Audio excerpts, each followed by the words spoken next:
Então, os fatos propriamente ditos, né? Inicia assim, isso nós vemos nos cursos de Espiritismo, com as irmãs Fox e o caso de Hydesville. A Leah Fox, Kate Fox e Margaret Fox. Então vamos lá. O ano exatamente é 1848. Hydesville era um vilarejo em Nova York, habitado por gente simples, humilde, povoado por casas pobres de madeira. Numa dessas casas já havia sinais de ser mal assombrada. Ela já tinha antecedentes antes da família Fox se mudar para ela. Mudaram-se para lá uma família canadense, segundo levantou o George Rizzini. Elas não eram americanas. O senhor e a senhora Fox e duas filhas, Margaret Fox, de 14 anos, e Kate Fox, de 11 anos. Leah Fox, a mais velha, que ensinava música em Rochester, que era uma cidade vizinha, e outros filhos do casal não moravam lá. Então, a partir de março de 1848, começaram os ruídos e sons de arrastamento de móveis. Os sons foram aumentando e o barulho era tão forte que fazia as camas tremerem e se moverem. Aí ocorreu o seguinte com essa família. Como elas ouviam batidas na casa. E isso foi aumentando. As camas se moviam, os móveis se moviam.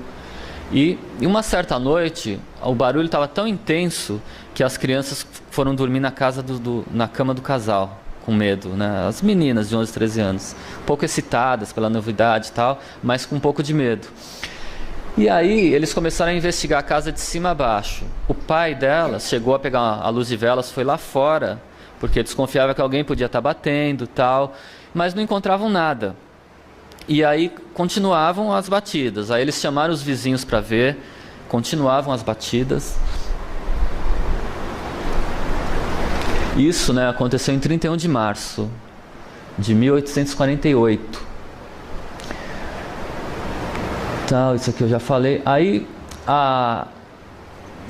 ocorreu o seguinte, a filha mais jovem, a Kate Fox, ela resolveu brincar. Eles já ouviam falar de espíritos nessa época, já havia.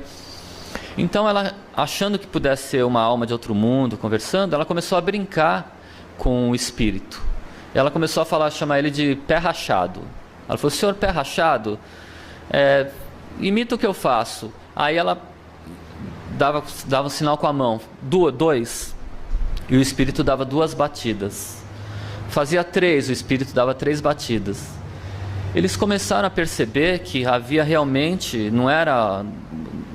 havia realmente um espírito ali. E mais, num dos momentos dessa brincadeira toda, a Kate Fox, que era menor, ela falou assim: eu já sei o que pode ser, mamãe. Amanhã é 1 de abril, dia da mentira. Então alguém está pregando uma peça com a gente. Até eu não esqueço essa data, porque foi um dia antes do 1 de abril. Alguém está brincando. Ela até, na inocência dela, tinha 11 anos, ela falou isso. E aí eles chamaram os espíritos vieram, os vizinhos vieram, começaram a entrar na cor.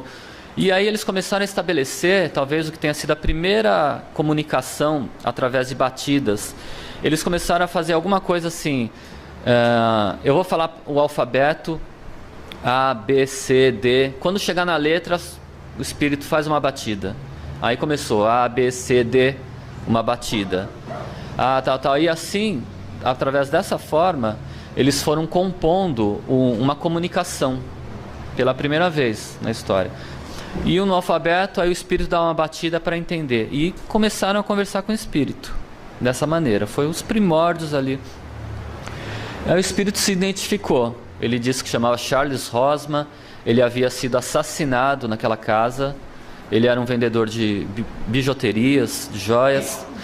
E ele tinha sido assassinado porque o cara roubou as joias dele, matou e enterrou ele naquela casa. Parece uma bela história de mal assombrada, né? Mas foi exatamente isso. E ele disse, inclusive, que ele estava enterrado naquela casa, no porão da casa. Então, vamos ver como é que eu...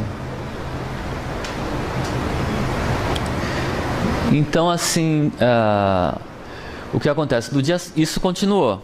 Era noite e tal. Foi o final de semana inteirinho. Para nós termos uma ideia do que ocorreu, passaram por aquela casa, naquele final de semana, entre a sexta, o sábado e o domingo, mais de 300 pessoas. Chamava a vizinhança inteira para ver e tal, e as batidas acontecendo, os espíritos mostrando. Aí eles convocaram uma turma lá e foram cavar. Eles cavaram, mas o nível de água estava muito alto embaixo lá no sótão. E aí eles pararam de cavar por causa da água que atrapalhava, né? Aí ocorreu o seguinte, eles pararam de cavar ali. Viram alguma coisa entre um pouco de cabelo, alguma coisa assim, eles chegaram a achar. Parece que alguns anos depois, somente, eles voltaram a cavar ali. Não sei se foi 6 meses depois, agora eu não lembro. Quando baixou o nível da água, eles voltaram a cavar, aí realmente eles encontraram alguns ossos e uma cabeleira, que já era alguma coisa. Isso meses depois. Anos depois, a história se confirmou, porque eles voltaram, uma outra família voltou a essa casa, e aí alguém percebeu alguma coisa na parede. Aí eles abriram a parede, a história era conhecida, tá? Foi pra imprensa, todo mundo conhecia. Eles abriram a parede e acharam o resto do esqueleto inteiro dele lá. Parece que o cara que matou ele acho que ele pensou em enterrar no sótão, aí ele mudou de ideia e pôs na parede para esconder. Aconteceu alguma coisa assim, mas a história se confirmou. Isso nos jornais. Bom, no meio desse problema, a família Fox se mudou. Eles tiveram que mudar porque ficou uma loucura. Todo mundo ia na casa, imagina, um casal e 2 crianças.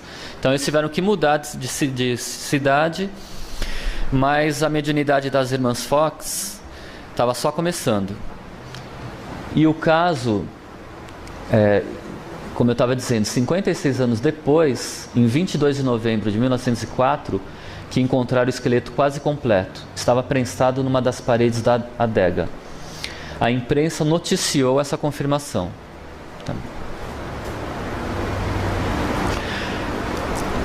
Esse incidente, a publicação do caso de Hydesville, a publicidade foi imensa.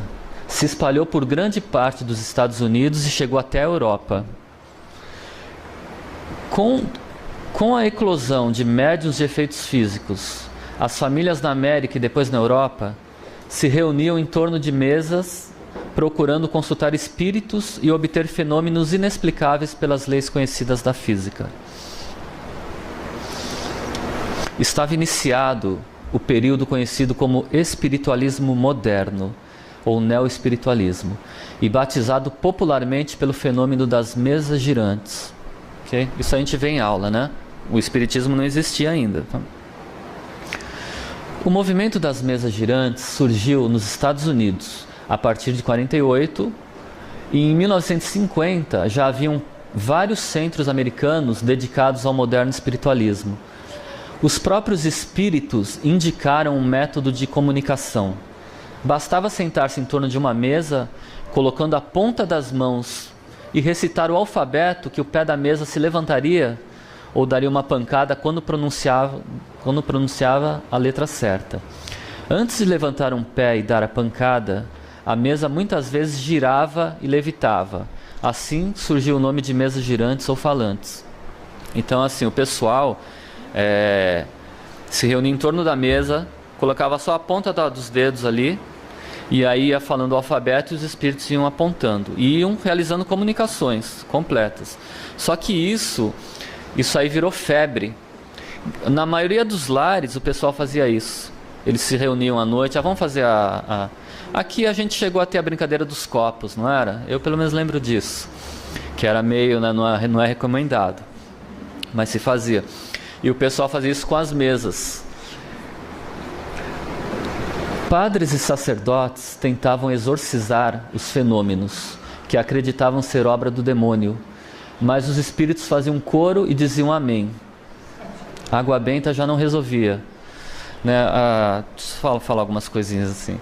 Quando começou esses fenômenos da mesa girante, eles iniciaram nos Estados Unidos. Aí alguns o pessoal embarcou lá para países da Europa e foram levados.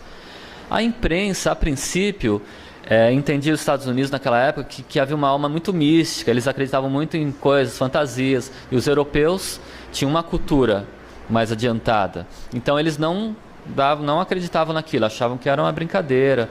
Só que a brincadeira se espalhou em muitos lares. Então todo mundo estava praticando isso. E isso começou a incomodar. Porque as pessoas mais sérias, mais inteligentes, falavam assim, como assim? Espírito não existe, isso aí não existe. Né? Começou a virar caso de polícia, envolver juiz, envolver padres, porque os padres na igreja, eles pregavam que não existia isso, que não poderia haver espíritos se comunicando. Como é que ficava isso nas famílias?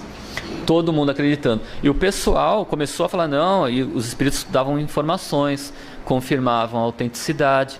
Isso começou a incomodar muito.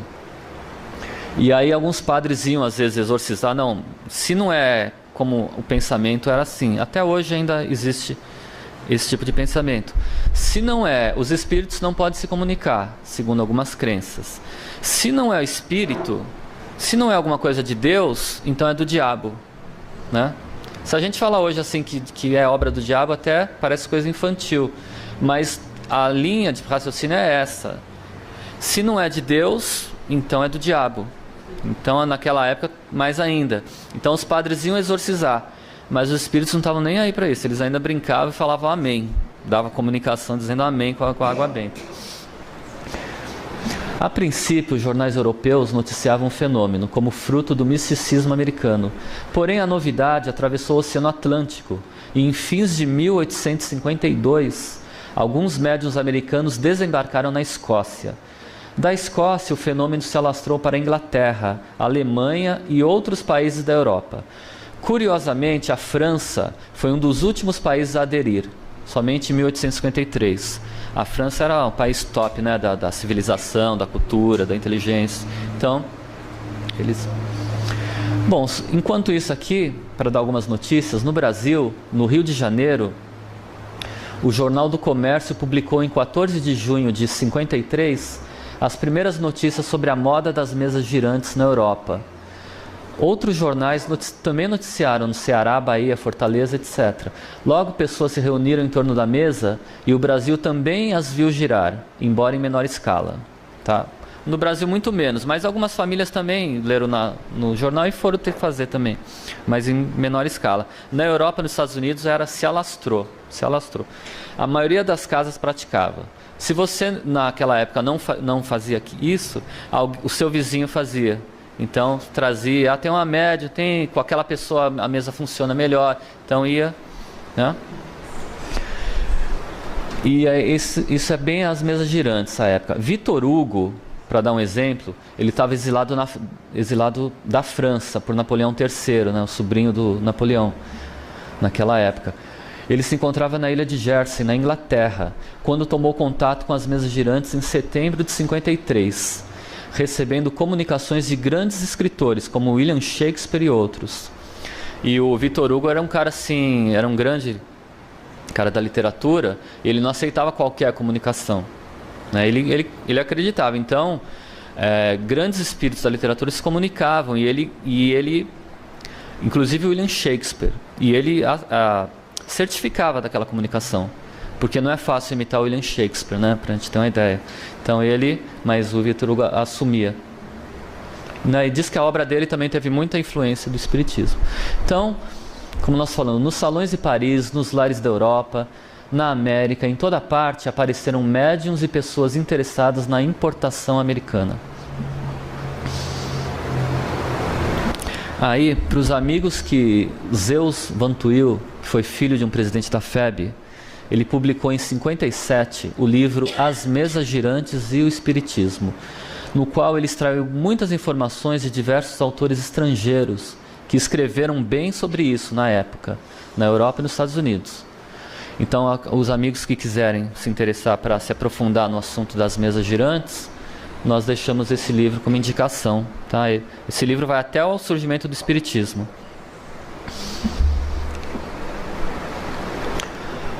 Então entra em cena o professor Rivaio, que depois seria mundialmente conhecido como Allan Kardec. Em 1854, convidado por um amigo, ele aceita assistir a uma dessas sessões, embora descrente. Rivaio percebe uma força inteligente por trás daquelas manifestações e entrevê algo importante para a humanidade. Uma coisa a se falar nesse ponto, estamos passando assim bem por cima da história do Kardec, né, porque é bem conhecida. Um ponto importante é que o Kardec, ele era poliglota, ele era um cara de muita cultura, professor, tinha conhecimento de filosofia, de religiões, era uma pessoa muito bem preparada.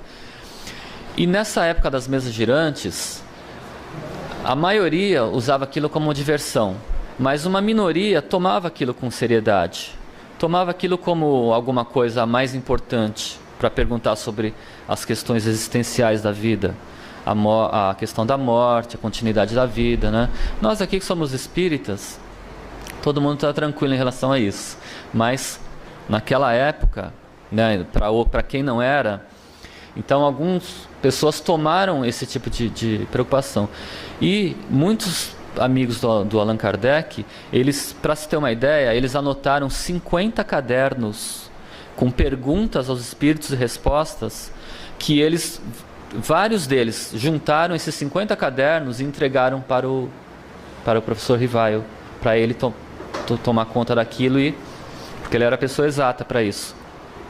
E diz no livro, nesse livro ainda, da Mesa Girantes, que o Kardec, a princípio, ele viu que eram espíritos que se comunicavam, tal, mas ele não queria tomar aquela tarefa para ele, porque ele era muito atarefado, ele não tinha tempo, ele não tinha a intenção de tomar aquela tarefa. Aí, numa das comunicações, que eu acredito que está em obra póstuma, um espírito aponta para ele e fala: é você que é o responsável por essa missão, como nós já devemos ter visto, né? Você é o responsável por essa missão para reunir essas informações todas e trazer à humanidade essa nova doutrina, né? Alguma coisa assim. E aí, quando ele se sente imbuído dessa missão, ele aceita os cadernos, né?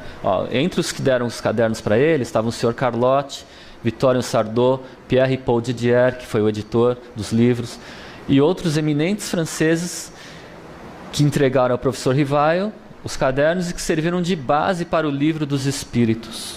Muita coisa que está no Livro dos Espíritos saiu desses cadernos aqui.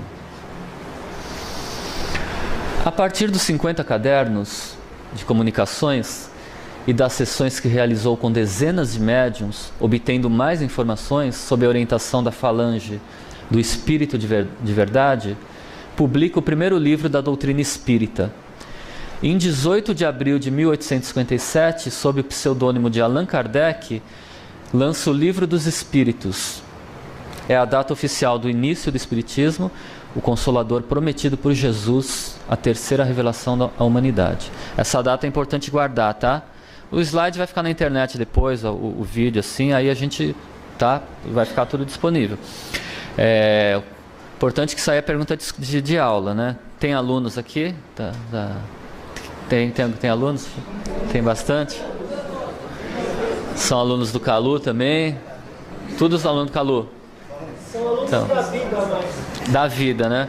Mas o Calu, às vezes, na última prova do ano, assim, ele põe essa pergunta aqui: quando iniciou o Espiritismo? Às vezes ele coloca umas pegadinhas também. Quando iniciou o espiritualismo moderno com as irmãs Fox, lembra? Antes do 1 de abril? Então vocês anotam aí, senão não passa de ano, aí não vira espírita, né, Calu? Não dá pra ver.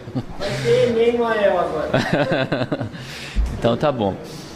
Com o aparecimento do Livro dos Espíritos, essa ainda é uma informação do Livro das Mesas Girantes. Em 1857, a febre das mesas girantes foi diminuindo gradativamente. Porém, as experiências práticas e científicas da espiritualidade não cessaram, mas apontaram para outro rumo, os médiuns de efeitos físicos. Com eles, abria-se um grande e variado leque de fenômenos, como veremos mais adiante. Aqui é uma passagem. Esse aqui é um slide que daria para ficar 1 hora, 2 horas falando, né? A gente só coloca ele para mais ou menos encaixar em toda a história aqui. Mas o Espiritismo ele é dividido em 3 aspectos: filosófico, religioso e científico. Se nós nos perguntarmos, todo mundo sabe disso, a maioria sabe disso, né? Isso é muito conhecido. Mas uma coisa que nós não paramos para pensar é o que do espiritismo é religião, qual que é a parte filosófica, qual que é a parte científica. Esse pensamento já complica um pouco, né? E para responder essa pergunta, também nós temos que saber o que é a religião, o que é a filosofia e o que é a ciência. Para poder, então, entender algumas coisas do espiritismo se misturam, né? São filosofia, religião. Mas isso não é simples de dizer. Mas resumindo, a religião, existe a religião e existe o culto religioso, que é a prática da religião. A religião é, como diz a palavra, a forma de se religar a Deus, ao Criador. Nós podemos nos religar a Deus, né, como os Espíritos falaram para o Kardec. O Espírito sai do Criador simples e ignorante. Aí ele vai ter experiências, ele vai evoluindo, passando pelos vários ciclos da evolução, chegando à humanidade, depois indo talvez para os espíritos puros, né? E no final não se sabe, mas sempre indo de retorno a Deus, se ligando. Os espíritos puros vêm a Deus, né? Mas quem sabe o final, né? Eu já ouvi falar, por exemplo, que talvez nós nos reintegraríamos a Deus, ao Criador, e aí depois começar tudo de novo, não sei. São coisas que estão além da nossa capacidade atual de cérebro, de pensar. Mas o que nós sabemos é que nós estamos sempre voltando para Deus, buscando Deus, né? Os espíritos puros vêm à face de Deus, como Jesus. Tem uma ligação direta. Então, a religião é que nos ajuda a nos religar a Deus. E isso pode ser um culto religioso, tem pessoas que se religam a Deus através da meditação, através da yoga, através de práticas, através do amor ao próximo, do amor a alguma coisa. Então são muitas as formas de nós nos ligarmos a Deus, né? Então, isso é o que define a religião. O Espiritismo tem toda uma parte também que nos ajuda a nos ligar a Deus, né? Principalmente a religião cristã, que o Espiritismo é cristão. É uma religião cristã, por excelência, né? Porque Jesus é o grande mestre. O Espiritismo mostra isso, os Espíritos mostraram isso ao Kardec claramente para nós. Jesus é o governador do planeta e é o grande Espírito, né? E o que Jesus ensinou está no cristianismo. A filosofia e a ciência. A filosofia, vamos falar da ciência. A ciência é um conjunto de ensinamentos práticos. Ela tem a parte prática, experimental, e tem a parte conceitual também, né? Nem sempre a ciência ela é provada por aquelas experiências. Isso é o nível mais alto da ciência, quando você repete as experiências e tem a prova daquilo. Cientificamente fica comprovado. E antes de chegar nisso, existem teorias científicas para se chegar nessa posição. E a filosofia é um conjunto de conhecimentos abstratos, né? Sobre sabedoria, bem e o mal, comportamento. Então são ensinamentos filosóficos, uma parte mais abstrata, não é igual à ciência. E nós estamos falando por cima, tá? As definições são muito maiores que essa sobre essas questões. Mas uma das práticas da filosofia é jogar perguntas, questionar para se obter respostas, né? Através de perguntas chegar a algumas respostas. Então vamos lá. Deu probleminha aqui na câmera? Então vamos seguir. Em 1º de janeiro de 1858, Kardec lança a Revista Espírita, que existe até hoje. A primeira revista espírita lançada, né, por ele mesmo, estava começando o espiritismo. Kardec lança mais 5 obras básicas para completar a doutrina dos espíritos. O espiritismo cresce rapidamente. Mas ele passou panos quentes a esse ponto, né? Ele passou... beleza. Uma informação é que, se eu não me engano, há uns 10 anos atrás, agora somente, a FEB, ela voltou a traduzir esse livro. Dessa vez ela chamou de... Dessa vez não era a tradução dela antes. Ela chamou de A História do Espiritualismo. E no prefácio ele explica realmente isso que nós estamos falando aqui, que não era a história do espiritismo, a história do espiritualismo. Mas assim, um ponto como diz Herculano Pires, Se o livro fosse traduzido como uma história do espiritualismo naquela época... Obrigado. Só que eu derrubo, hein? Vou tirar daqui que da outra vez... Obrigado. O Herculano Pires comenta: se fosse traduzido como uma história do espiritualismo, o meio espírita não teria lido o livro, não teria conhecido, porque a maioria era espírita aqui. Então, essa é a razão. E é um livro importante para o espiritismo. Ok? A mesma coisa se diz, continuando aqui, Doyle, na verdade, escreveu a história do espiritualismo moderno, uma obra monumental. Comparando com o espiritismo, apontou que nos países anglo-saxões dificilmente se aceitava os princípios de reencarnação, por exemplo. Ele mesmo acreditava na reencarnação apenas como uma exceção à regra, e não como uma base de um sistema evolutivo, como propunha Kardec. Logo, ele não poderia ter descrito sua conversão ao espiritismo 8 anos antes. A mesma coisa se diz de William Crookes, que ele era simpatizante do espiritismo, mas ele era um pesquisador do espiritualismo moderno, como nós vamos ver, tá? Isso é só para esclarecer, tá? Nós somos espíritas, gostamos do espiritismo, mas é importante a informação. Então vamos voltar às histórias agora. Voltando ao que aconteceu com as irmãs Fox. Após o caso de Hydesville, a família se muda, mas os fenômenos continuam onde quer que elas estejam. São famosas porque os jornais noticiaram muito e frequentemente visitadas pelos curiosos, pelos pesquisadores, etc. A elas junta-se Lia, a irmã mais velha, também médium de efeitos físicos. Aí os espíritos falaram através das batidas, por elas mesmas. As comunicações não se limitarão a um local, espalhar-se-ão pelo mundo. Haverá grandes mudanças no século XIX. Fatos que atualmente parecem obscuros e misteriosos para vocês, tornar-se-ão claros aos seus olhos. Os mistérios serão revelados.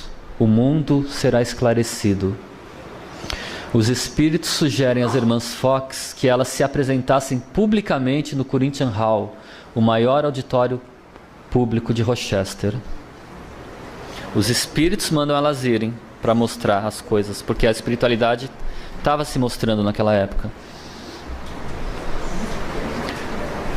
No dia 14 de novembro de 1850, quase 2 anos após o caso de Hydesville, elas subiram ao palco para se apresentar publicamente. Então aqui nós acrescentamos algumas coisas. Quando elas foram ao palco, elas começaram isso foi divulgado, o salão estava cheio. Aí os espíritos respondiam às perguntas do auditório, até que o pessoal foi vendo que era realidade, mas existia muita gente contra aquilo, né? Principalmente a parte católica, os padres, existia muita gente contrária àquilo. Elas se apresentaram a primeira vez. Aí o pessoal exigiu que se formasse uma comissão para descobrir que fraude era aquela que elas faziam. E aí eles formaram uma comissão e elas foram pela segunda vez se apresentar. Foram um sucesso, ninguém descobriu nada. Aí o pessoal... exatamente. Aí o pessoal ficou mais bravo ainda. Ficaram realmente bravos. Pediram uma segunda comissão e uma nova apresentação. Dessa vez, até perguntas por pensamento fizeram as meninas. E os espíritos respondiam. Mas eles começaram a insuflar no povo algumas coisas, tal, que eram coisa do demônio, que eram não sei o quê. Olha a situação. E aí, na terceira apresentação, o pessoal ficou eram muito radicais. E eles ficaram tão bravos, eles tentaram linchar as meninas. Se não fosse a defesa de alguns homens que se colocaram na frente mesmo, enquanto elas fugiam por trás do auditório, elas teriam sido linchadas ali. Bom, depois desse episódio, elas se mudaram, saíram de lá. Aí elas vão, meses depois, elas mudaram-se para Nova York. Em Nova York, elas começam a se apresentar em reuniões particulares e públicas, para escritores, romancistas, poetas, historiadores, generais e até para o governador. Isso em diversos estados elas começam a percorrer também. ex-governador que se candidatou à presidência dos Estados Unidos. Elas começam gente mais intelectualizada começa a se interessar pelo caso. E elas vão se apresentando assim em sessões mais particulares. O que interessa daí é que centenas de núcleos espirituais são fundados e milhares de pessoas se envolvem com a mediunidade, graças a elas. Elas não eram espíritas, né? Mas nós vamos percebendo como esse movimento ajuda o espiritismo, né? Porque o Kardec solucionou todas essas questões. Aí tem um detalhe: em meio às pressões e à vida incomum que levam, as meninas Margaret e Kate iniciam um perigoso contato com o vinho. Vocês imaginam o seguinte: elas iam se apresentar, elas eram assim, vamos dizer, praticamente artistas. Elas começam a ficar, eram famosas, e elas entravam naquela apresentação.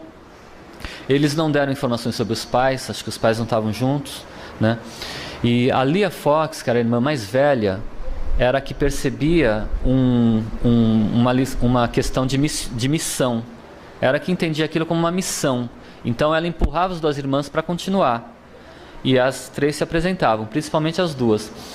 Só que aí, depois das apresentações, elas saíam, vinha um monte de gente, vinha artista, vinha escritor, vinha não sei o que, aquela coisa mais liberal.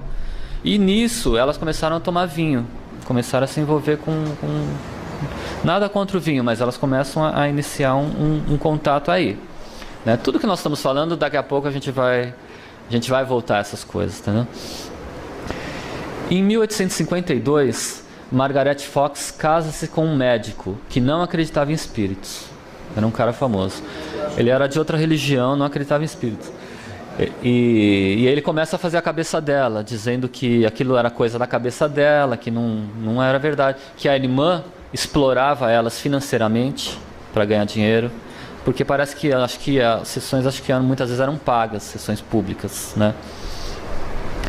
Pouco depois, Lia se casa com um magnata de seguros em Wall Street. Ela fica rica, né? Não tinha por que explorar as irmãs. Em 1857, Margaret fica viúva, abjura os fenômenos por algum tempo e é recebida na Igreja Católica Romana por um certo tempo. Em Nova York, Kate Fox conhece o banqueiro Livermore, que era viúvo, e realiza sessões materializando sua esposa. Esse banqueiro, nessa época eram os fenômenos das mesas girantes também. Então, eles não eram espiritualistas nem nada, mas a mulher estava doente do banqueiro e ela falou assim: se for verdade mesmo essa coisa da alma sobreviver e etc e tal, eu vou voltar e vou me comunicar com você. E quando ela morreu, ele procurou a Kate Fox, e pediu algumas sessões públicas. E aí ela começou a fazer sessões com ele. E aí ele viu a esposa começar a se materializar, teve a felicidade de ver a esposa materializada, obteve comunicações, aí ele se converteu, né? Claro que ele acreditou. Para se ter uma ideia, de 1861 a 1866, o banqueiro realizou 388 sessões com a médium. Tão agradecido, contente ele ficou, que ele pagou para ela uma viagem. Em 1871, ele mandou ela para Londres, para se apresentar em Londres como missão espiritual. Ele bancou a vida dela ali. Lá, ela passaria 10 anos realizando sessões, algumas ao lado do também famoso Daniel Douglas Heumann, assistidos pelo cientista e sábio William Crookes. Nós vamos ver isso daqui a pouco.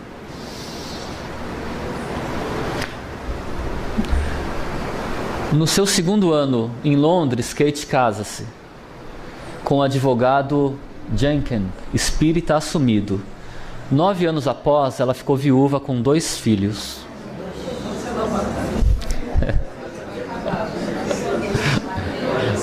Até o final vocês vão ver que a vida dos médios de efeitos físicos é um pouco sofrida, viu? Vocês vão ver. Quando chegar no Mirabelle, então, vocês vão ver como essas coisas...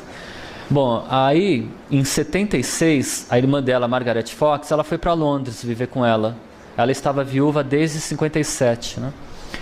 3 anos antes de viajar, ela própria havia recebido uma mensagem premonitória através de batidas. Quando as trevas descerem sobre você, pense no lado mais luminoso. Uma mensagem, né? Alguém gostaria de receber uma mensagem dessa aqui? Em Londres, as duas irmãs continuaram ou aumentaram, inclusive, o excesso no vinho. Kate Fox já era alcoólatra. Realmente já era alcoólatra. Então aconteceu o seguinte, a irmã mais velha, de alguma forma ela foi lá e ela recriminou, brigou feio com a Kate Fox, porque ela não estava cuidando dos filhos direito. Ela recriminou e a coisa foi tão feia que ela denunciou a irmã na Sociedade para a Prevenção de Crueldade às Crianças. Ela denunciou a irmã por maus tratos aos filhos. Aí essa sociedade, ela tomou os filhos de Kate por alguns meses. A Kate Fox chegou aí na delegacia. Não sei se ela ficou lá presa um dia ou se ela só foi prestar depoimento. Mas a coisa foi feia. Então as irmãs brigaram. E aí vocês imaginam, né? As irmãs brigaram e ia sobrar para quem? Até hoje, algumas pessoas falam que elas faziam era tudo fraude, era mentira, tal. Já falam disso aí. Estou adiantando aqui. Margaret ficou do lado de Kate. E anos depois regressou a Nova York, onde passou a se apresentar sozinha em teatros. Não se entendia mais com Leah. Persuadida por adversários do espiritualismo e do espiritismo também, deu uma entrevista no jornal New York Herald, arrasando com a moral da irmã Leah e anunciando que se apresentaria em um auditório público para desmascarar a espiritualidade e os fenômenos mediúnicos. A própria Kate Fox ia falar contra. Nesse mesmo ano de 1888, Margaret Fox subiu ao palco do teatro da Academia de Música de Nova York, dizendo que tudo não passava de mentiras e que elas mesmas fingiam produzir as batidas e tudo mais. Kate Fox a acompanhou, mas não teve coragem de subir ao palco. Ficou escondida no camarim, assistindo ao triste espetáculo da irmã. Assim, quem viu essa apresentação, quem era espiritualista, espírita, sabia que os fenômenos eram autênticos, né? E jamais elas podiam produzir aquilo tudo como se produziam. Mas quem era contra o espiritismo, o espiritualismo, não queria nem saber disso. Até hoje não quer. Até hoje citam-se que elas mesmas confessaram que era tudo fraude e tal. Aí aconteceu o seguinte, um ano após esses acontecimentos, o espírito guia de Margaret Fox, que elas eram assistidas, claro, a advertiu, através de batidas, que ela deveria se retratar publicamente. Ela então, corajosamente, em 20 de novembro de 1889, se retratou através de entrevistas à imprensa. Admitiu que estava fora de si naquela época e que inimigos do espiritualismo ofereceram dinheiro a ela para que inventassem que tudo aquilo era fraude, além da raiva que ela estava pela irmã, que ela também quis se vingar da irmã. Margaret resolveu não mais se apresentar em sessões mediúnicas, apenas em palestras, para poder se retratar das suas declarações contra o espiritismo. E assim ela foi até o fim da vida. E ela faleceu em 1893, vítima de uma síncope cardíaca. Aí diz, né, o Arthur Conan Doyle naquele livro lá, História do Espiritismo, do Espiritualismo, ele comenta no final: os espíritas explicaram que um médium que emprega mal os seus dons e sofre uma degradação do caráter através de hábitos ruins, torna-se acessível a influências maléficas, que podem utilizar a sua mediunidade para informações falsas ou para o descrédito da causa.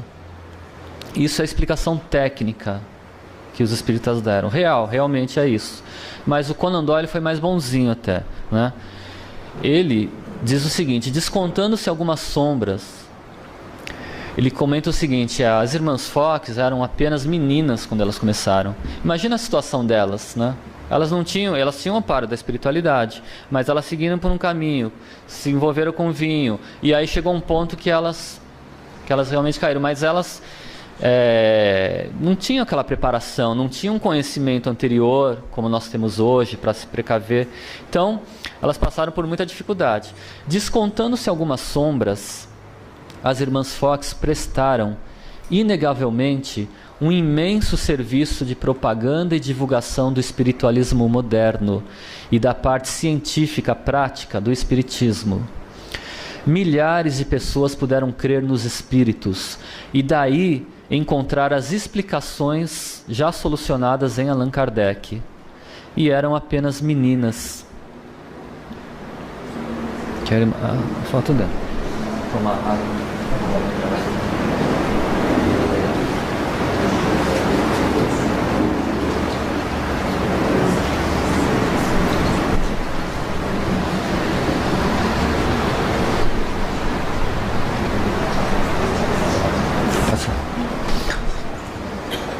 Quem quiser saber mais sobre essa parte toda que nós falamos aqui, nós recomendamos o livro A História do Espiritismo, e também o livro de Jorge Rizini, Kardec, Irmãs Fox e outros, em que o Rizini ele não se limitou apenas a ler, ele foi a campo, viajou a Nova York, visitou cemitérios, museus, foi pesquisar e trazer novas informações, tá?